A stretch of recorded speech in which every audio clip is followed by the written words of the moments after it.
แต่ตัวนี้เนาะตัวนี้ใกล้สิตายละแล้วเขาเอายาอะลิฟาร์มมาปัวว่าใกล้ตัวนี้ที่ตามอาการเบิ่งไป2-3 มื้อว่ามันชี้หายบ่หรือว่าเป็นแนวใดเขาเบิ่งไปนำกันเนาะเขาป้อนอาหารให้มันเข้ามัน2-3 กรัมให้มันกินลงไปกันนะแล้วเขาจึงป้อนยาทีหลังแล้วเขาชี้รักษาว่ามันชี้หายดีบ่2-3 มื้อเขาชี้มาเบิ่งนำกันนะตัวที่มันมาบทันแล้วมันตายไปก่อนละเนี่ยตัวนี้อาการ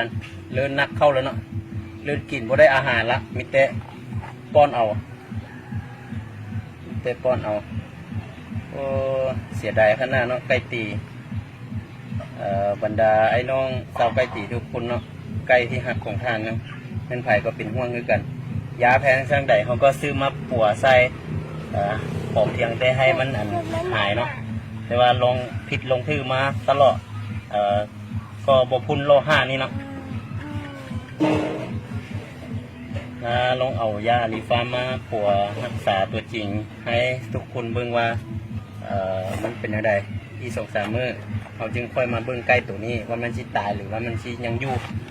วันนี้เขาเอาอาหารให้มันกินแล้วเขาปรุงยาเนาะเขาปรุงยาเข้าไปให้คุ้นเลยเนาะปรุงยาให้คุ้นเลย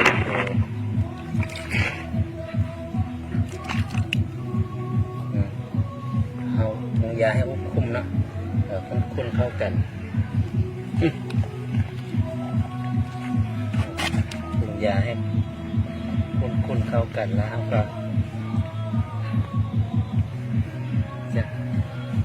เอามาให้มันกิน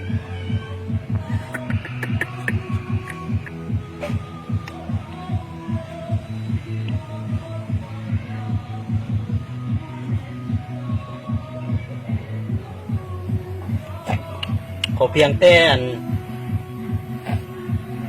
เขาปัวแล้วใกล้ตัวนี้ยังกลืนได้เนาะยังกลืนได้แล้วกันยังย่างได้เนาะก็ลองเบิ่งจึงหูเนาะมื้อนี้สิมาอัปเดตกันใกล้ตัวนี้ให้เบิ่งเด้อ2-3 มื้อนี้มันหายจากกันโรค5แล้วเนาะ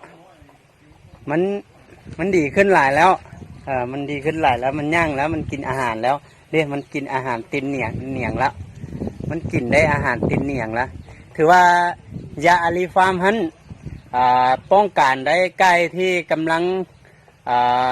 เป็นโรคเนาะแต่ว่าบ่ถึงคันซีหุนแห้งซีลุกบ่ได้เนาะแต่ว่าใกล้ตัวนี้เขามารักษาด้วยมือแท้มันก็ได้ผลแท้มันก็ป้องกันได้นะใกล้ตัวนี้ก็สบายแล้วก็ถือว่ายาตัวนั้นโอเคอยู่